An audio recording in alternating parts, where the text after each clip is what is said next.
So Russia wants to retrieve the U.S. drone that they uh, took down, probably to try to reverse engineer the technology and make better drones themselves, but I doubt they will have any kind of success. Tonight, for the first time since that stunning confrontation in the sky between two Russian fighter jets and an unmanned American drone, Defense Secretary Lloyd Austin revealing a rare phone call with his Russian counterpart. And the United States will continue to fly and to operate wherever international law allows. Russia tonight says it's trying to retrieve remnants of the Reaper drone in the Black Sea, but the Pentagon says it erased sensitive information. It probably broke up. There's probably not a lot to recover.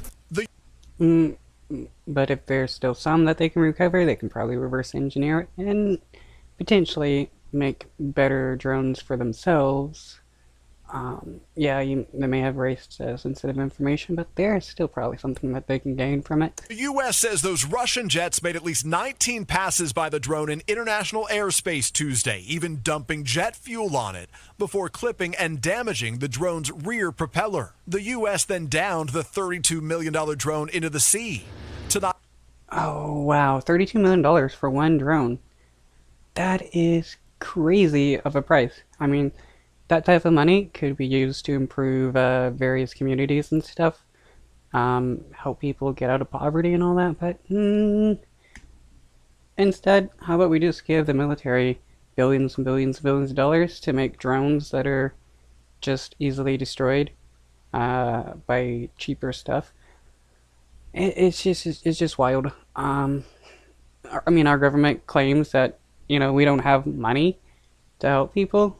Then, they increase the military budget by billions of dollars. So it's pretty much a lie. Officials here say it's unclear whether Russia's actions were intentional. It is possible that this was just a reckless, incompetent piece of aviating by the pilot. Right, because they just accidentally took down a U.S. drone due to just sheer incompetence, and not because they wanted to. Why are you trying to give Russia an out on all this?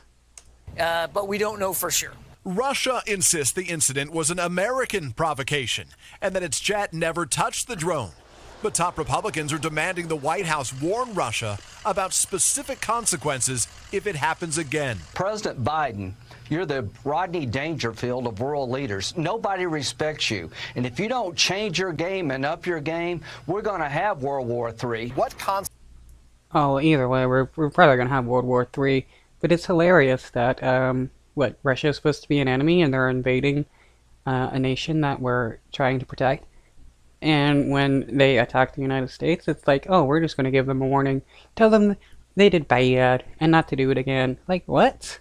Consequence will Russia face for its actions? We have communicated our deep concerns over this and our condemnation of this to the Russians. And Right, because Putin cares that you are upset that he attacked one of our drones. Like, why would Putin care whatsoever how the United States feels about them attacking our stuff when they want to take over? I would also say that we are going to continue to fly in international airspace. And number two, we're going to continue to support Ukraine. And Peter, we've just learned who in Russia the U.S. says gave the green light for this. Lester, 3 U.S. officials familiar with the intelligence tell NBC News that Russia's aggressive actions yesterday, including dropping jet fuel on the drone, were approved by the highest levels of Russian leadership. But the actual collision with the drone, they say, was likely not intentional. Likely not intentional? Right. So the highest echelon of the Russian government approved for the fighter jets to attack the drone, but somehow it was unintentional. Right, that makes a whole lot of sense.